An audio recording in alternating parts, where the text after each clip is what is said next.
Vote হয়েছে দুটো এবং স্বাভাবিক প্রক্রিয়ায় দুটো অধিবেশনে ডাকা হবে, কিন্তু আমরা লক্ষ্য করলাম একটি অধিবেশন ডাকা হয়েছে জাতীয় সংসদ।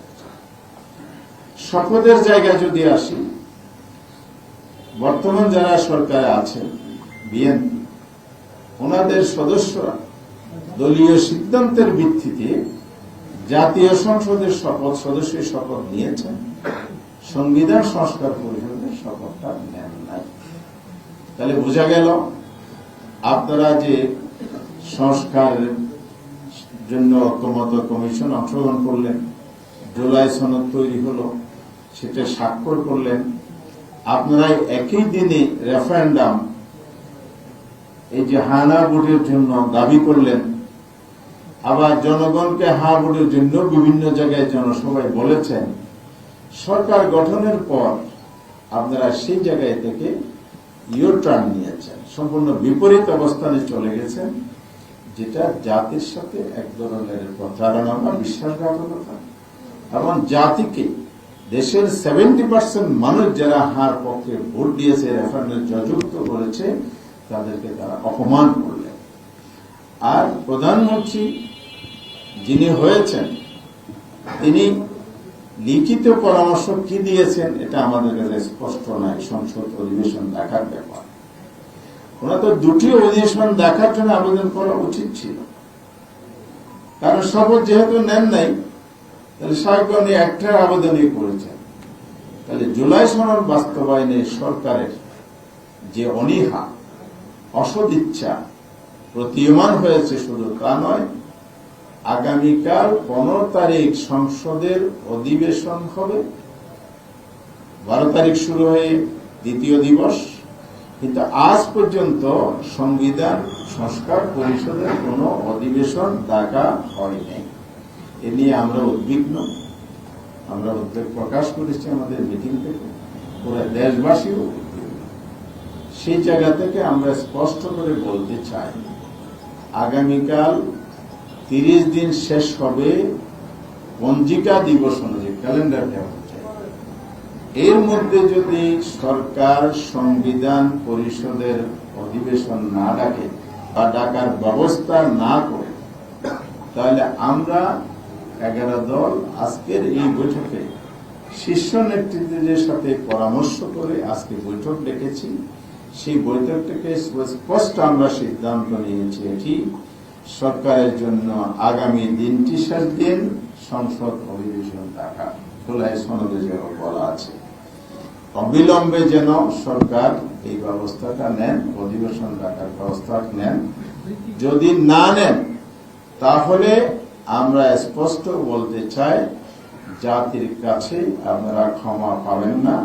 বিশেষ করে সংসদ নেতাকে এটা প্রধানত দায়িত্ব নিতে হবে, যেহেতু এই প্রক্রিয়ায় তিনি সূচনা করবেন, আর সরকারকেও সে দায়িত্ব নিতে হবে। জনগণ সরকারের এই অবহেলা, অবজ্ঞা, জনমতকে উপেক্ষা করে চলা, জনগণকে অপমানিততার দায় যেমন নিতে হবে, আমরা দায়িত্বশীল বিরোধী দল হিসাবে এবারে আমাদের সংসদ সদস্যগণ অবশ্যই সংসদে ভূমিকা রাখবেন।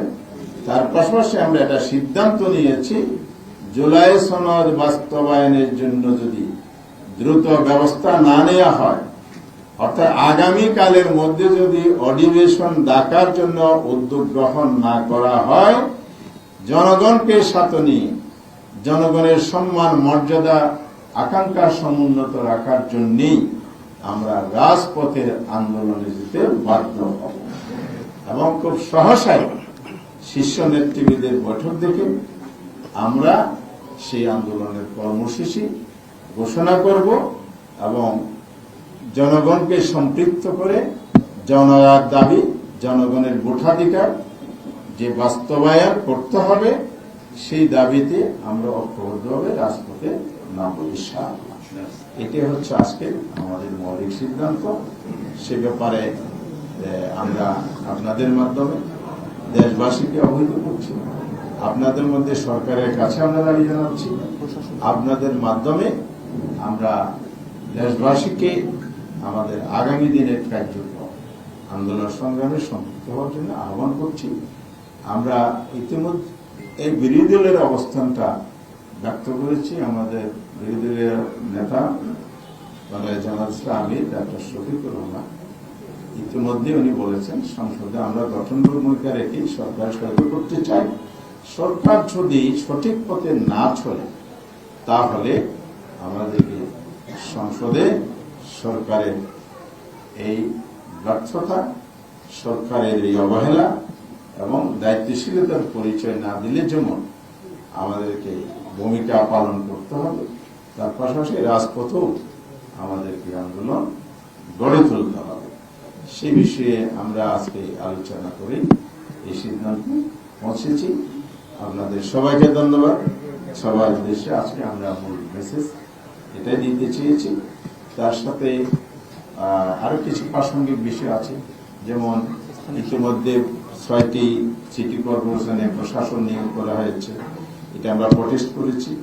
এটা আরেকটা ইলেকশন ইঞ্জিনিয়ার করার পায়তারা কিনা এই প্রশ্ন তৈরি হয়েছে। তার কনস্টিটিউশন সকল পর্যায়ে জনপ্রতিনিধি নির্বাচিত হবেন, তো প্রশাসন নিয়ম মানে নির্বাচনকে এড়িয়ে চলা, প্রলম্বিত করা, অর্থাৎ ইলেকশন ইঞ্জিনিয়ার করা, নতুন ষড়যন্ত্র ফাঁদ তৈরি করা, এগুলো জনমনে নানা প্রশ্ন তৈরি হয়েছে। সরকার যেন এগুলো প্রত্যাহার করে নেন এবং নির্বাচনের আগে এ ধরনের প্রশাসন নিয়োগ বিভিন্ন টায়ারে যদি কোনো পরিকল্পনা থাকে এগুলো যেন বন্ধ করেন।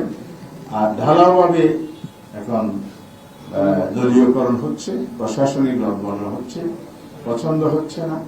নিজেদের কথা অনুযায়ী দলীয় সিদ্ধান্ত বাস্তবায়নে যদি কোনো প্রজাতন্ত্র কর্মচারী দায়িত্ব পালন না করে তাকে পরিবর্তন করা হচ্ছে, এই বিষয়গুলো বন্ধ করতে হবে। কারণ এতে পেশাদারিত্ব নষ্ট হয়। দক্ষ এবং প্রফেশনাল স্কিল যে সমস্ত অফিসার আছে, জাতীয় জীবনে ভূমিকা রাখতে পারে, তাদেরকে মেধাকে কিন্তু অবমূল্যায়ন করা হয় দলীয়করণের মাধ্যমে। অতীতে যেভাবে মেধাহীন লোকদেরকে দলীয় স্বার্থ সিদ্ধির জন্য এজেন্ডা বাস্তবায়নের জন্য বিভিন্ন জায়গায় বসানো হয়েছে, সেই প্রক্রিয়া ইতিমধ্যে শুরু হয়েছে। সেটাও বন্ধ করার জন্য আমরা সরকারের সবাইকে ধন্যবাদ আজকের জন্য। কালকে যদি সংবিধান সংস্কার পরিষদের অধিবেশন না ডাকা হয়, সেক্ষেত্রে আপনারা কবে থেকে রাজপথে নামবেন? মানে কোনো নির্দিষ্ট ঈদের আগে না পরে? ঈদের আগে আর পরে তো আগের একটা ইতিহাস আছে, বহুল আলোচিত হয়। ঈদের আগ যে কবে, ঈদের পর যে কবে, এটার আর শেষ হয় না। লাগাতার আন্দোলনের শেষ নাই, যদিও সেই যুগে আমরাও তখন ছিলাম। তো আজকে এদিকে যেতে চাই না, আমরা দিনক্ষণ বলছি না। আমরা এখন যেহেতু সামনে ঈদ, এটা তো বাস্তব। ঈদের আগের পরে আপনি হাসির আর যাই হোক না কেন, বাস্তব কথা। যেমন আমরা অনেক নেতৃত্বে উমরায় গেছেন, এতে কাপে আছেন, এগুলো বাস্তবতা। সুতরাং ঈদের আগে তো বসার সুযোগ হচ্ছে না। আমরা আন্দোলনটা রূপরেখা তৈরি করার জন্য আগামী এপ্রিল মাসের মার্চের 28 তারিখ শীর্ষ নেতৃবৃন্দের একটা বৈঠক প্রস্তাব করে